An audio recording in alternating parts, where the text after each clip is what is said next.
You're a big country.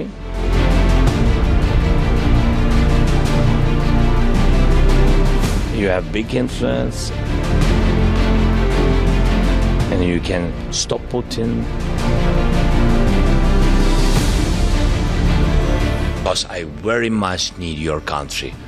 ये उस देश के राष्ट्रपति के शब्द हैं जो पिछले करीब 28 महीने से युद्ध की विभीषिका झेल रहा है। 2.5 साल से भी ज्यादा समय से रूसी बमों और मिसाइलों से छलनी हो चुके यूक्रेन के कंधे पर जब भारत के प्रधानमंत्री ने हाथ रखा तो जेलेंस्की का दर्द खुलकर बाहर आ गया। I very much need your country on our side, not balancing between us and Russia. It's not about your historical choice, but who knows? Maybe your country can be, this is the key in this diplomatic influence. पहली बार प्रधानमंत्री Modi Ukraine गए थे। पहली बार कोई भी भारतीय प्रधानमंत्री Kyiv के दौरे पर था। लेकिन जिस माहौल में ये राजनयिक यात्रा संपन्न हुई है वो अपने आप में ऐतिहासिक है।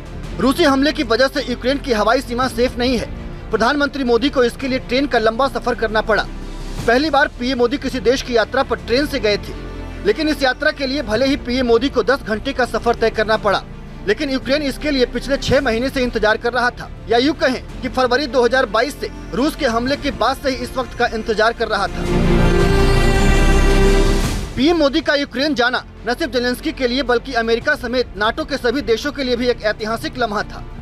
रूस से जंग शुरू होने के बाद से यूक्रेन के समर्थन में अमेरिकी राष्ट्रपति जो बाइडेन समेत दुनिया के तमाम देशों के 200 से ज्यादा बड़े नेता कीव जा चुके हैं, लेकिन भारत के प्रधानमंत्री का जाना इन सबसे अलग था। राष्ट्रपति जेलेंस्की भी भारत का महत्व जानते हैं और अमेरिका समेत उनके साथ खड़े पश्चिमी देश भी। इसीलिए जब भारत पर रूस के साथ खड़े होने का आरोप लगता है तो पीएम मोदी 2 टूक शब्दों में बता देते हैं, भारत तटस्थ या उदासीन कभी नहीं रहा, लेकिन हाँ, भारत कभी भी युद्ध के साथ खड़ा नहीं हो सकता। भारत शांति का पक्षकार है। हम बहुत ही कन्विक्शन के साथ युद्ध से दूर रहे हैं, लेकिन इसका मतलब ये नहीं है कि हम तटस्थ थे। हम न्यूट्रल नहीं थे।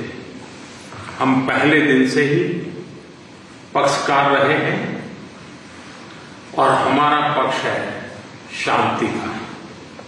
हम बुद्ध की धरती से आते हैं जहां युद्ध को कोई स्थान नहीं होता है। हम महात्मा गांधी की धरती से आते हैं जिसने पूरे विश्व को शांति का संदेश दिया है। प्रधानमंत्री मोदी के इस यूक्रेन दौरे पर अमेरिका और ब्रिटेन समेत तमाम देशों की निगाहें लगी हुई थी। पिछले महीने जुलाई में पीएम मोदी के मॉस्को दौरे के समय से ही अमेरिका समेत यूक्रेन समर्थित सभी पश्चिमी देश चिढ़े हुए थे, लेकिन पीएम मोदी ने कीव की यात्रा पर जाकर सभी की जुबान बंद कर दी। पीएम मोदी ने जेलेंस्की के साथ 1-to-1 बातचीत में ये साफ कर दिया कि रूसी राष्ट्रपति के साथ बातचीत के दौरान भी आंख से आंख मिलाकर 2 टूक नहीं है। मैं पिछले दिनों रशिया के मुलाकात के लिए गया, वहां भी मैंने साफ साफ शब्दों में अपनी बात कही है कि किसी भी समस्या का समाधान रणभूमि में कभी भी नहीं होता है। समाधान का रास्ता बातचीत से ही निकलता है, डायलॉग से निकलता है, डिप्लोमेसी से निकलता है, और हमने बिना समय गंवाए उस दिशा में आगे बढ़ना चाहिए। दोनों पक्षों को साथ बैठ करके इस संकट की घड़ी से बाहर निकलने के रास्ते तलाशने होंगे। भारत ने यूक्रेन के साथ बातचीत में ये साफ संदेश दिया कि युद्ध में आपके साथ न खड़ा होने का मतलब ये बिल्कुल नहीं है कि भारत दूर से तमाशा देखने वाले देशों में से है। पीएम मोदी ने साफ शब्दों में भारत का स्टैंड साफ कर दिया। पीएम मोदी ने कहा, भारत ने इस संकट की घड़ी में यूक्रेन की मानवीय दृष्टिकोण से बढ़ चढ़ कर मदद की है। भारत शांति का पक्षधर है और शांति के लिए जो भी प्रयास कर सकता है 2 कदम आगे बढ़कर करेगा।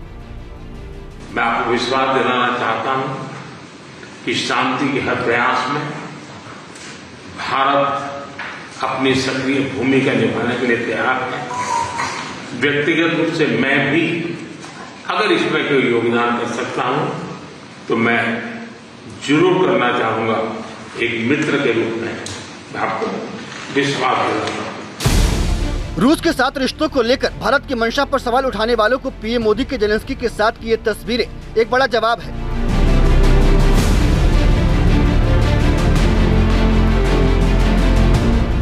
किसी भी जंग का सबसे भयावह पहलू होता है निर्दोष नागरिकों की मौत।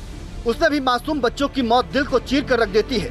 किसी भी सभ्य और संवेदनशील समाज में बच्चों की मौत को सही नहीं ठहराया जा सकता।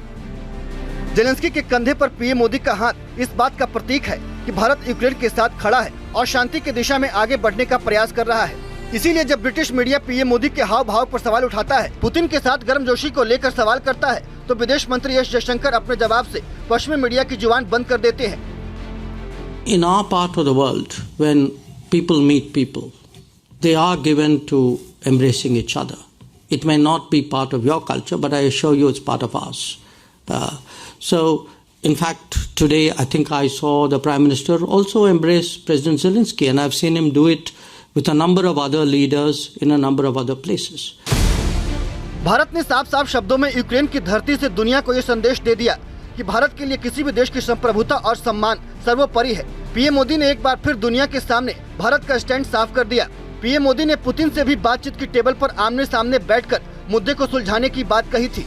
और अब जेलेंस्की से भी पीएम मोदी ने दो टूक शब्दों में कहा, आगे बढ़कर बातचीत की पहल करें।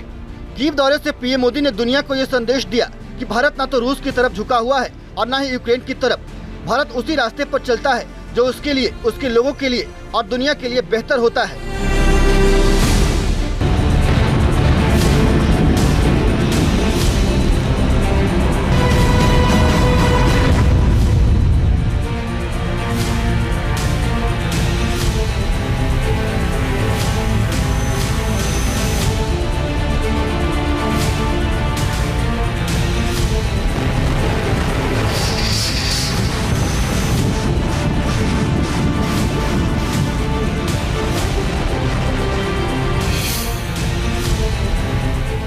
रूस डोनेस्क में तबाही मचा रहा है।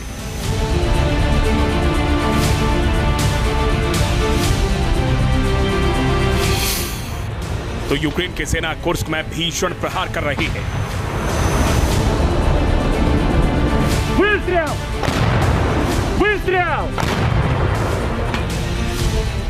कुर्स्क के एक बड़े इलाके पर यूक्रेन की सेना ने कब्जा कर लिया है। कुर्स्क में यूक्रेन की सेना ने 35 किलोमीटर का कब्जा कर लिया है।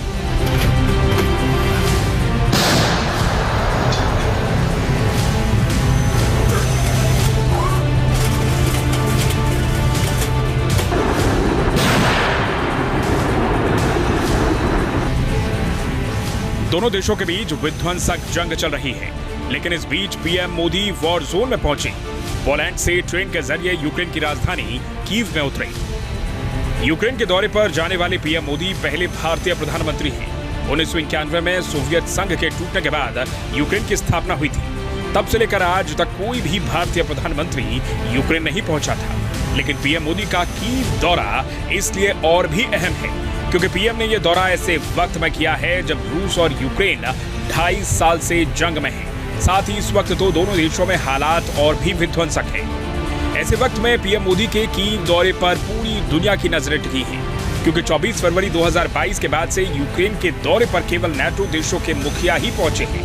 ऐसे में पीएम मोदी के इस दौरे से दुनिया को बड़ी उम्मीद है।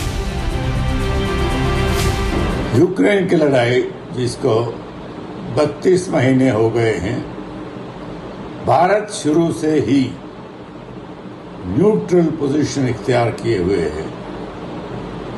भारत में इलेक्शन होने के बाद जब बीजेपी को उतनी मेजॉरिटी नहीं मिली तो उनका पहला दौरा रशिया के लिए था। अब जाहिर है जब वो रशिया से जाके पुतिन से मिलेंगे तो अमेरिकन इस बात से नाराज होंगे, हुए भी होंगे। तो वो उसको बैलेंस करने के लिए यूक्रेन में जाना डिप्लोमेटिकली शायद अनिवार्य था। रूस ने जब यूक्रेन पर अटैक किया था तो उसने सोचा नहीं था कि यूक्रेन उसके सामने 2 हफ्ते भी टिकेगा। लेकिन आज जंग को 2.5 साल हो गया है। यूक्रेन की सेना रूस को हर मोर्चे पर करारा जवाब दे रही है। रूस के सामने यूक्रेन इतने दिनों तक टिका रहा तो ये जेलेंस्की के हौसले की वजह से मुमकिन हो सका।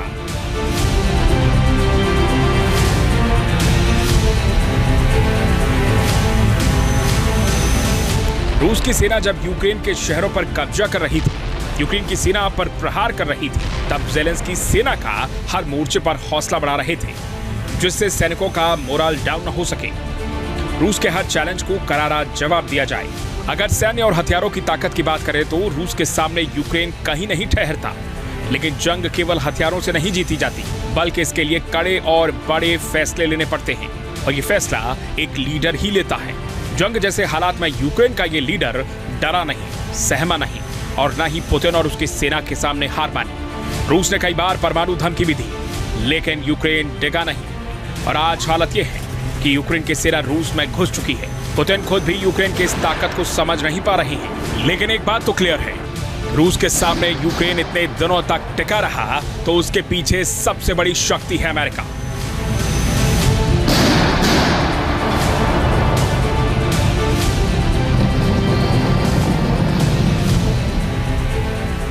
ज़ेलेंस्की के बाहुबली जो बाइडेन।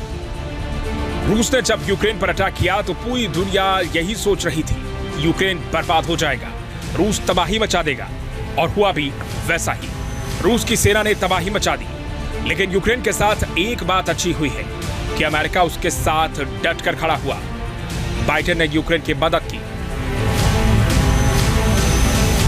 यूक्रेन की सेना को अमेरिका ने ऐसे ऐसे विध्वंसक हथियार दिए, जिसकी बदौलत यूक्रेन की सेना रूस को हर मोर्चे पर जवाब देती रही, और यह सिलसिला बदस्तूर जारी है।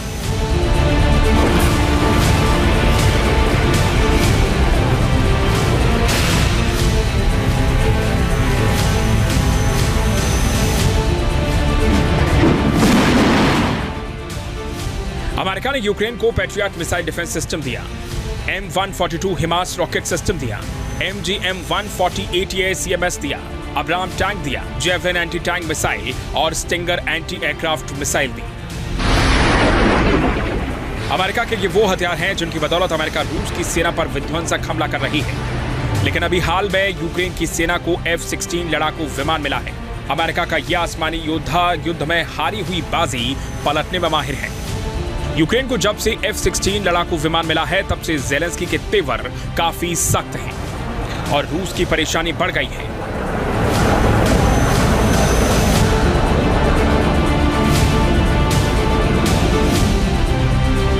नाटो के खिलाफ पुतिन तैयार। यह युद्ध भले ही रूस और यूक्रेन के बीच लड़ा जा रहा है, लेकिन दुनिया जानती है कि रूस का मुकाबला केवल यूक्रेन से नहीं है, बल्कि जंग में रूस की सेना को नाटो के हथियारों से लड़ाई लड़नी पड़ रही है।